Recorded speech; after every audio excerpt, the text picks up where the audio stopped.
Est-ce que, comme toute la communauté MMA qui est en majorité sur Twitter ou les autres, pour vous, ça va être une balade dans le jardin pour Petr Yan? En fait, moi, je vais te dire ce que je pense, c'est que ça peut être serré, mais on espère tous que Petr Yan va lui faire une boucherie de malade. Ça peut être que le revers de la médaille, tu vois, le jeu d'acteur qu'il nous a fait.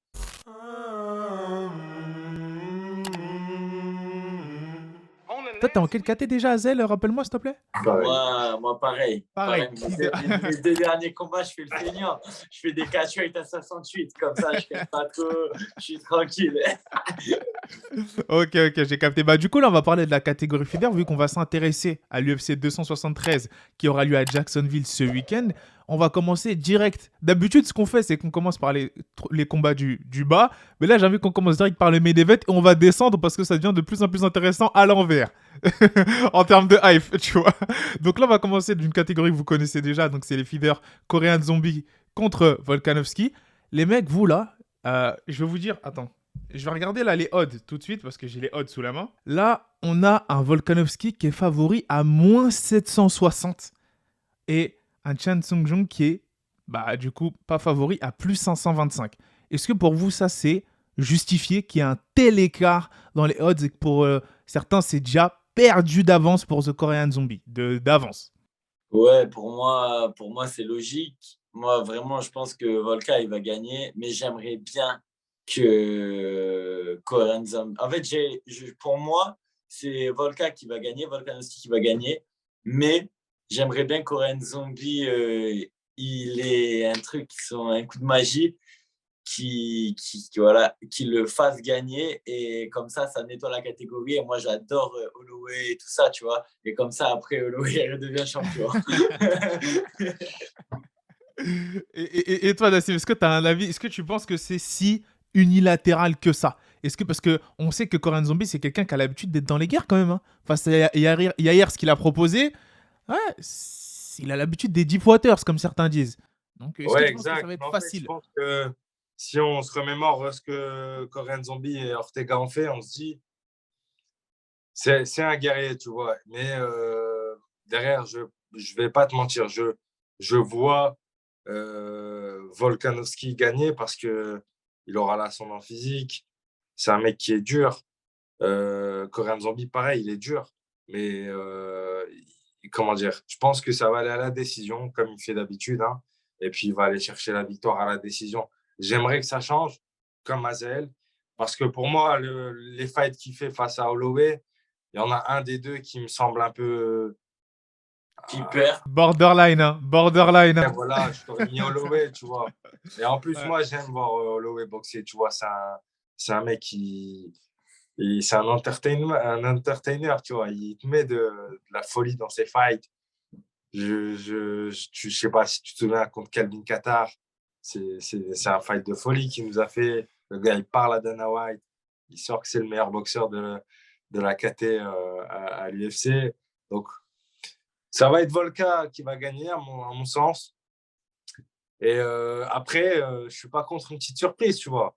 Tu vois, un petit coup de retourné ou un truc de ouf de la part de Korean Zombie ou une soumission de malade.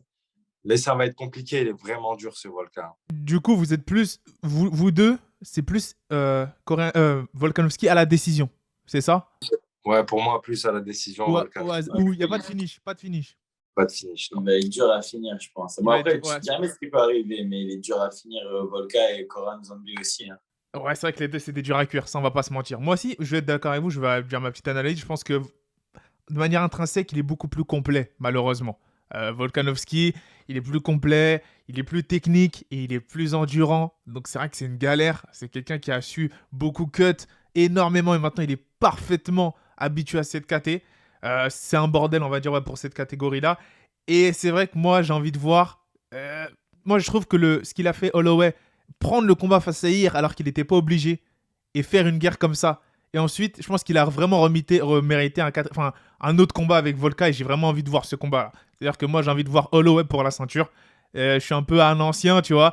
Et j'ai vraiment envie qu'il ait encore sa chance. Après, c'est vrai que ça va être chaud. Donc, pour ce combat-là, je suis d'accord avec vous. Moi aussi, moi, je vois plus un finish dans les late rounds de Volka. pour ce combat-là. Tu penses? Ouais, ouais, j'en fais ça. C'est possible, hein. Ça C'est peut vrai s'infini. qu'il est fort, Il est Volkan. fort, il est fort, il est fort, il est fort. Et je pense que Donc, là, pour l'instant, exactement. j'ai envie de voir Holloway aussi. Mais bon, passons à un combat maintenant super intéressant. J'avais fait une analyse de cette vidéo, malheureusement. Enfin, de ce combat-là, malheureusement, j'ai supprimé la vidéo. C'est Aljamain Sterling, Petr Yan. Et là, bah là, le champion, entre guillemets, le vrai champion, entre guillemets, c'est Aljamain.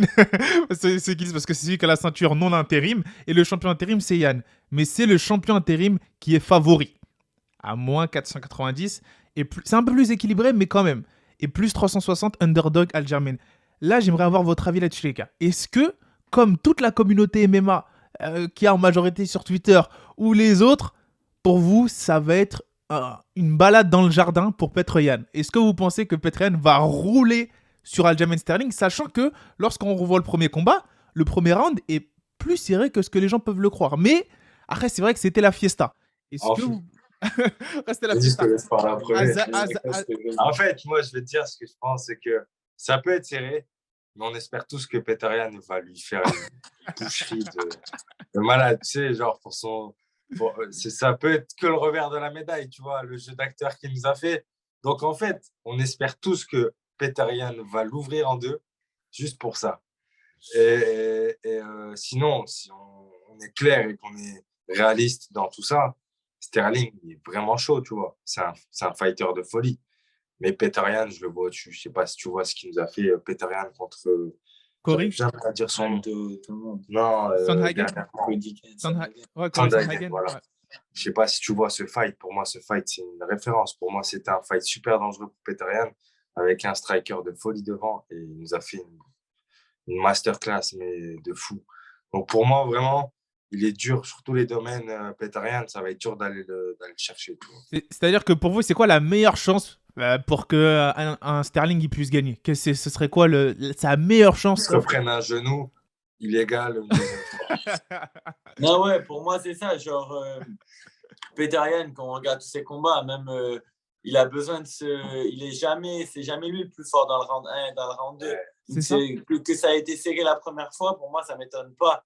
Et parce que où il devient très fort, c'est fin du 3e, 4e, 5e, il te roule dessus et il t'arrache la tête. Du coup, je pense que c'est ça. Ça peut être serré même les 2 premiers rounds, mais ça ne changera rien. Parce que le seul truc qui peut faire gagner Sterling pour moi, c'est où on sait qu'il a des fois il saute, il envoie des coups de genoux. Voilà, c'est un peu ce genre de truc. Ou sinon, il faut que un truc qui est inattendu. Ou sinon, pareil, il faut qu'il se prenne un truc qui est illégal et qu'il fasse le comédien encore. Mais je pense qu'il n'y a pas moyen. Je pense que vraiment, Petr Yan, il ne peut que gagner. Parce que là, je trouve que votre avis il est super intéressant. Parce que c'est vrai que Sterling, les gens disent que c'est soit dès le début, il a une chance s'il arrive par magie à se retrouver sur le dos, à lâcher une soumission, ou s'il arrive ou s'il se fait il y a encore une disqualification. Moi, j'ai donné un avis que les gens ont trouvé plutôt assez intéressant. Je vais vous le donner. Et j'ai envie de savoir ce que vous pensez de ça. Parce que là, maintenant, Aljamain, il a la ceinture. On est d'accord. C'est plus lui qui a besoin d'être aussi entreprenant qu'il l'était au premier combat. Je sais pas si vous voyez ce que je veux dire. Parce qu'il y avait eu le combat face à... là, le récent combat qu'il y a il n'y a pas longtemps entre Adesanya et Whittaker. Le dernier combat entre les deux. Les gens ont critiqué le comportement d'Adesanya. Comme quoi, il laissait le challenger venir, il était attentiste et il a quand même gagné la ceinture. Est-ce que vous n'avez pas peur, quand même, qu'il y ait un Aljamain Sterling qui soit potentiellement sur le reculoir, qui essaie de toucher un peu, de gagner des points grappillés, mais cette fois-ci pas aller à la guerre, pas essayer d'attaquer, pas essayer de donner quoi manger à Petr Yan? Est-ce que vous pensez que... En fait, moi, ça, le truc, je sais qu'il y en a beaucoup qui disent ça, qui parlent de ça et tout ça. Mais pour moi, vu que les combats, ils sont toujours jugés round après round, pour moi, il n'y a pas vraiment le challenger où il doit être plus agressif pour gagner ou quoi. Non, parce que pour moi, round 1, il est noté, stop, c'est fini, ça passe sur le côté. Round 2, il est noté, boum, ça passe sur le côté. 3, tac, 4 et 5. Donc, c'est vraiment l'appréciation du juge round après round. C'est pas en mode on voit le combat global et après on donne une note totale sur tout le combat. Ouais, lui, il n'a pas été plus agressif, lui, moins agressif. Tu vois ce que je veux dire? Ouais, je comprends. comprends? Pour moi, à la fin de chaque round, les arbitres, enfin les juges autour, ils sont là et ils donnent leur appréciation. Et tu peux être sur le reculoir et toucher plus. Pour moi, il n'y a pas.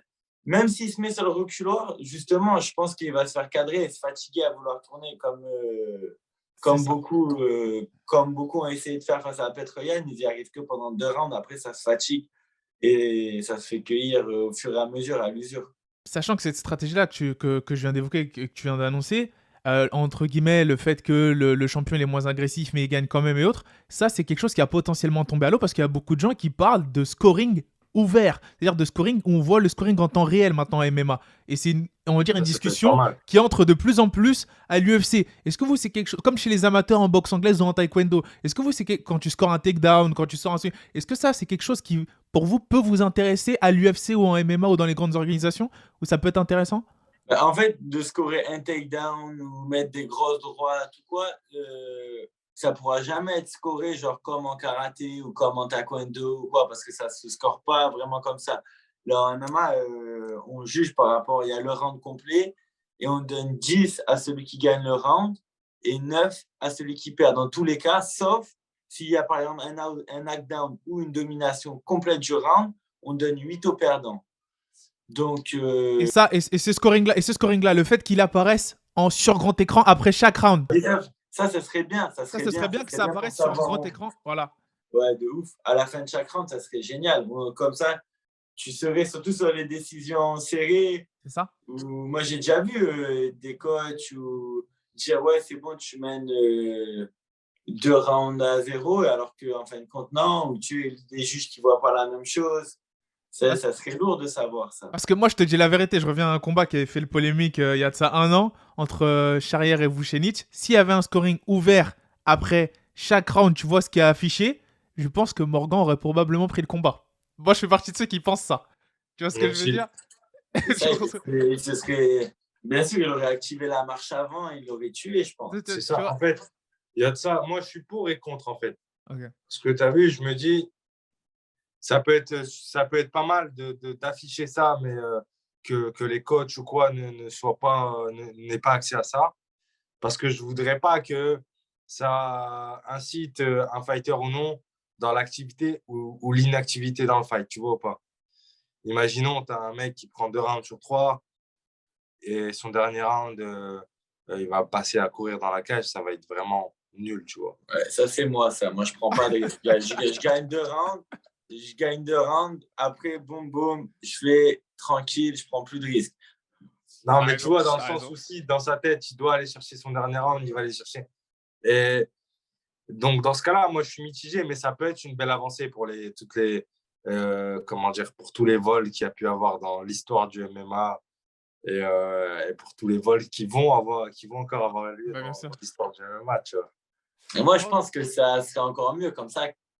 Les gens, enfin, je sais pas, ils voient le mec, il voit qu'il perd. Son coach, il lui dit vas-y, là, tu perds, il faut vraiment y aller. C'est pas, faut y aller, là. Ouais, pour le narratif, c'est joli. C'est joli pour le narratif de chaque combat, la passion. Ouais, non, ça peut être un délire. Bon, on va voir comment ça évolue. On va voir comment ça avance et comment ça peut être fait, tu vois. Ça peut être intéressant, vraiment, clairement. Du coup, pour le pronos de ce combat-là, les gars, du coup, on en revient. On fait Petroyan, finish ou vous voulez une destruction? Du coup, je suppose finish. Ouais, j'aimerais tellement un finish TKO ou un KO, tu vois. Ouais, moi, je pense vers le 4e round. Ouais. 4e round. En plus, là, je sais pas si t'as vu, mais Sterling, il se fout de sa gueule à Petroyan avec le livre des rules. Exactement. Le MMA pour les nuls. Il vient de sortir une vidéo avec le MMA pour les nuls. La vidéo. Mais j'avoue que c'est chaud quand même. Un champion de l'UFC. Et le pire, c'est les coachs. Ça, je l'ai dit dans ma vidéo d'analyse que j'ai supprimée malheureusement. Et j'ai dit que la stratégie de Sterling à l'approche de ce combat, ça va être d'énerver un maximum un Petroyan pour qu'il soit le plus agressif dans les premiers rounds. C'est ce qu'il veut. Tu vois. Ouais, il veut gérer ça. Il veut faire passer la foudre. Il veut que Yann, il lâche tout dans les 2-3 premiers rounds, que lui passe la foudre, et qu'ensuite, après, il tente une soumission vers les 4 derniers parce qu'il sera fatigué. Et c'est pour ça, les gens ne comprennent pas pourquoi ce que Sterling, il a autant travaillé sa condition physique. Parce qu'il veut que miser sur le cardio. Il sait que c'est le cardio qui va être la clé de ce combat-là. Maintenant, je ne sais pas s'il en a plus que Yann. C'est ça qui va être Ouais, et Comment dire? Peter Yan, c'est vrai que c'est un Machine, train, le mec. Train c'est à une machine, vapeur, il avance. c'est une machine. J'ai hâte de voir ça. Ouais. Moi, je vois pas d'upset non plus. Je dirais. Moi, je vois une décision. C'est marrant, hein, les gars. Moi, je vois pas de Ça peut finish, être je le vois une cas, hein. décision.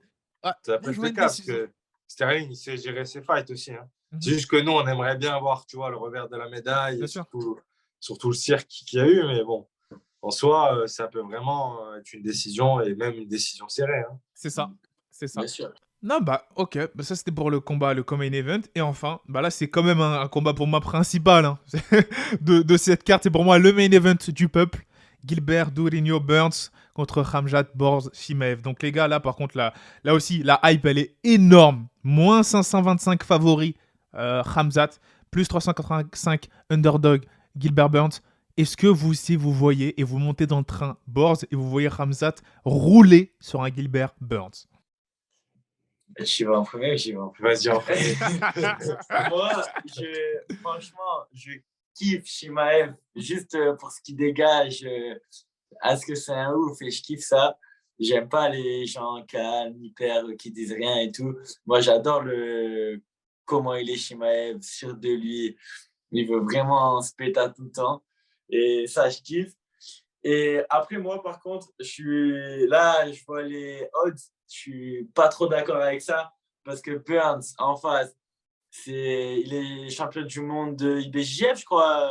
Bien sûr, médaille d'or. Ouais, c'est ça. Et c'est pas une black belt en mode une black belt de club, non, c'est un champion du monde black belt. Il boxe, il frappe dur, il lutte dur. Après, pour moi, il a pas la même, bien sûr, il a pas la même lutte que Shimaev, mais avec son sol et son background en jiu-jitsu, c'est ce genre de jiu-jitsu qui peuvent rivaliser, comme on a vu Demian Maia avec Ben Askren.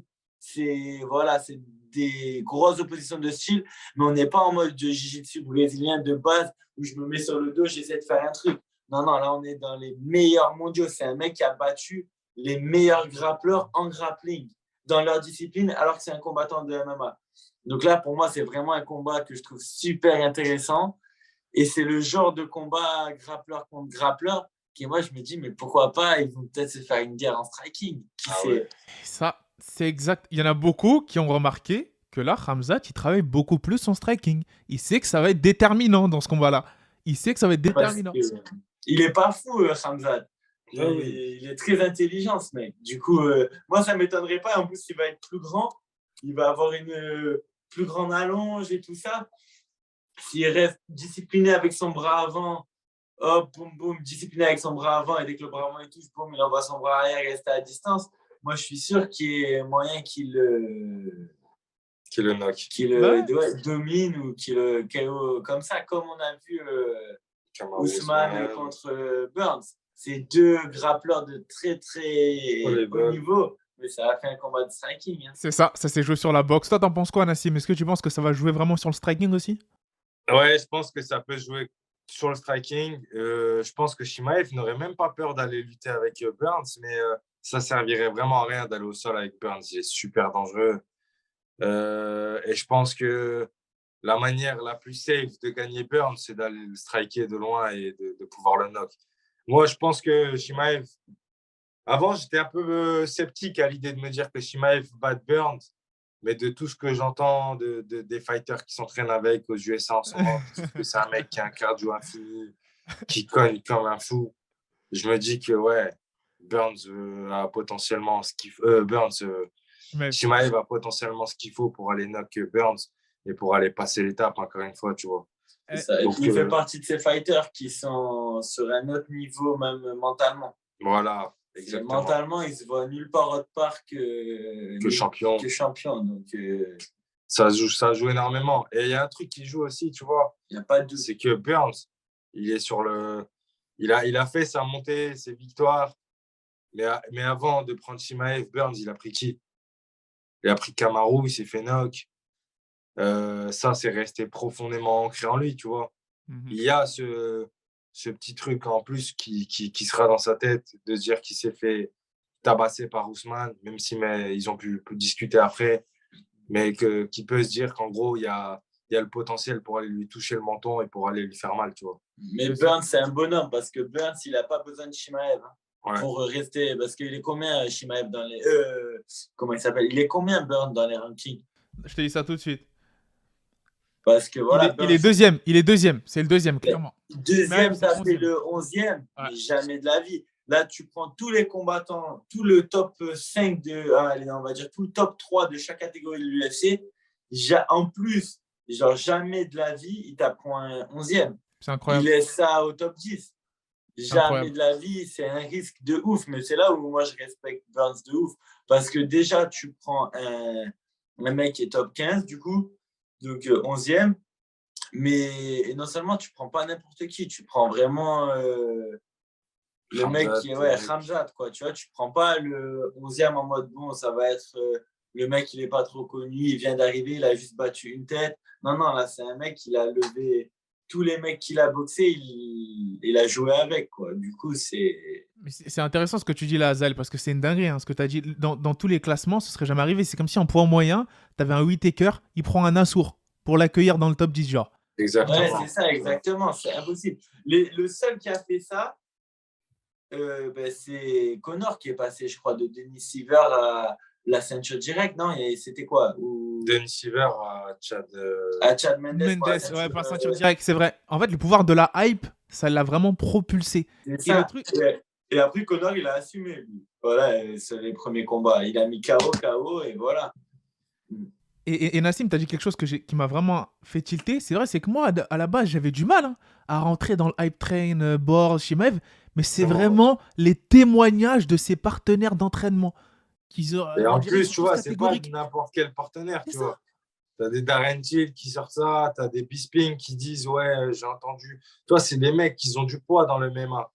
Et c'est pas un petit poids, hein. C'est Bisping, Darren Till. C'est un mec, c'est un guerrier, hein. On peut dire ce qu'il faut le bouger. Faut le bouger, tu vois. T'as même il y a un Cormier qui avait dit que oui, il avait parlé avec des Gustafsson qui ont dit que ce mec-là, il était en train même de tourner et de maltriser en lutte des light heavyweights, des heavy. Enfin, je veux dire. Le mec, il est parti tourner à Las Vegas dans la team de Francis, là, au Randy Couture. Ouais. Tous les mecs de là-bas, ils ont tous sorti que c'était un bourbier. C'est vrai, il y a Strickland, Sean Strickland qui a dit que c'était un bordel. Ouais, si. Tu vois. Non, c'est effrayant. C'est pas pour rien. Hein. Moi, j'ai des potes à moi qui s'entraînaient avec lui en Suède, et pareil. Ils m'ont dit, mais c'est une dinguerie. Et le plus impressionnant, il paraît que c'est sa lutte, elle est un truc de ouf, mais il a un cardio. Il a un cardio de ouf. Cardio infini. Bah, franchement, bon, du coup, c'est vrai qu'on va peut-être pas voir un Khamzat soulever complètement comme il l'avait fait avec l'autre dans son dernier combat, son adversaire, un Douligno de la sorte. Voilà, exactement. Mais ça peut jouer sur le volume, sur la puissance, sur l'explosivité. C'est plus athlétique que vous voyez quelque chose, on va dire une différence. Parce qu'il fait un gros. Ouais, c'est ça, c'est un 3 rounds. C'est un 3 rounds, mais il fait une grosse prépa quand même, hein, Gilbert Burns. Une très très grosse prépa. Donc obligé, hein, pour préparer Shimaev. Je pense qu'ils savent qu'ils prennent un mec qui a un cardio de fou, tu vois. Et ils le prennent au sérieux. Moi, c'est pour ça que pour moi, ce combat, c'est le main event. Ouais. Moi, je veux vraiment voir ce combat plus que tous les autres. Clairement, c'est le main event de l'UFC de 73. C'est le combat à voir. Moi, franchement, malheureusement, c'est vrai que c'est difficile pour moi de voir un upset, mais je ne serais pas étonné. Mais c'est vrai que là, par contre, s'il y a un upset, ce serait la plus grosse dinguerie qu'on n'ait pas vue des dernières décennies à l'UFC. Hein, parce que là, normalement, il est censé se diriger vers la ceinture, Shimaev. Clairement. Ouais. Après ce combat, il est censé se diriger vers la ceinture. Donc, moi, je pense qu'il va la jouer safe. Hein, parce que je ne sais pas si vous avez remarqué, dans son dernier combat, il l'a joué safe. Hein. Il est arrivé, malgré le show qu'il a fait face à Dana, quand il a shoot pour les jambes directement, il savait c'était quoi les forces et les faiblesses de son adversaire. Et stratégiquement, c'était on point. Les gens, ils n'ont pas parlé dessus. Ils n'ont pas parlé dessus. Donc, moi, je pense qu'il va la jouer safe aussi. Il va striker, voir jauger le danger debout. Et si c'est trop dangereux, moi, je pense qu'il peut le martyriser au sol, les gars. Parce que même si c'est un JJB, je sais pas combien de degrés black belt, je pense qu'il peut le martyriser au sol, les gars. C'est possible. L'aspect physique, l'aspect de la pression, c'est possible. Après, moi, je pense que c'est possible, mais genre dans ma tête, je me dis que avec un Burns au sol sur le dos, ça peut être dangereux, tu vois. De ouf. Mais on a Chimaev qui est un instrument, donc on ne sait pas de quoi sera fait le grand game dans ce fight, mais j'aimerais bien voir ça, tu vois. C'est ça. Moi, si je dois me donner mon pronostic, je me lance en premier. Je questionne beaucoup le mental de Gilbert Burns suite à son dernier combat face à Kamaru. Si Kamaru a pu le faire flanchir comme ça, en gros, l'ébranler de la sorte après le premier round qui était à l'avantage de Burns, je pense que Khamzat peut le finir avant le troisième. Je pense. Je pense aussi. Je pense qu'il peut le finir au deuxième. Moi, je dis TKO deuxième ou KO TKO deuxième. Je partage cet avis. Azael, es-tu du même avis? Moi, franchement, là, c'est vraiment un combat où je suis apte, mais moi, je vois. Pour moi, Burns qui s'est pris face à Ousmane, ça l'a pas. Je pense pas que ça. Parce qu'il est déjà revenu, il s'est déjà fait mettre KO face à Dan Hooker. Après, il a fait du verre de ouf. Franchement, je sais pas, mais moi, je dis Khamzat. Allez, on va dire par décision. C'est peut-être une de ses premières décisions. C'est ça, par décision, mais tu serais pas surpris s'il y a un upset, quoi. Toi, c'est ça, en fait. Ouais, moi, là, franchement, je serais Khamzat parce que je l'aime bien en tant que fighter. Mais pour moi, ça peut vraiment. Franchement, pour moi, ce fight, c'est apte. Je suis du côté de Khamzat. Mais pour moi, Burns, il a ses chances. Mais j'espère que c'est Khamzat qui va gagner et qu'il va vite prendre la ceinture pour lui et tout. Parce que je kiffe toute son histoire, comment il vit dans le gym et tout ça, tu vois, je kiffe. C'est comment il vivait plutôt au gym et tout ça. Franchement, c'est... Gym rat. Ouais, ouais, c'est vraiment un gym rat. C'est vraiment quelqu'un qui est concentré que sur le sport. J'étais passé là-bas au All-Star et il avait un frigo à son nom. Carrément. Il avait son frigo à lui, le frigo Chimaev. Ah voilà, c'est une vraie anecdote. Et donc ça, c'est intéressant. Donc moi, j'aime bien Azael aussi, ton analyse. T'es beaucoup plus modéré. Tu vois le danger, Burns. T'es pas comme ceux qui sont vraiment dans la propagande assez extrême radicale. Donc on va voir. Non, faut être conscient. Pour moi, il faut être juste conscient du fait que des mecs qu'il a pris Burns, qu'il a fait aux gens et que Chimaev, c'est un monstre, il est trop fort, tout le monde le dit et tout. Mais il n'a pas non plus pris tous les adversaires que Burns a pris. Moi, je vois juste ça au niveau des noms, je parle. Hein. Ça n'enlève rien à ce que Chimaev, quand même. Parce que de toute façon, je suis pour lui. Ouais. Mais voilà, faut pas du tout. Même s'il est moins connu, c'est bizarre, mais il est moins connu, Burns, aux yeux du grand public. Les spécialistes en MMA, ils savent qui c'est Burns, mais aux yeux de tout le monde, les gens, ils entendent plus parler de Chimaev que Burns, mais voilà, pour moi, faut vraiment les deux sont très forts et c'est vraiment un combat de fou. Pour le sport, c'est un très très beau combat. I'm so mean, I make medicine shit. Give me 5, give me 10, call me daddy. Everybody.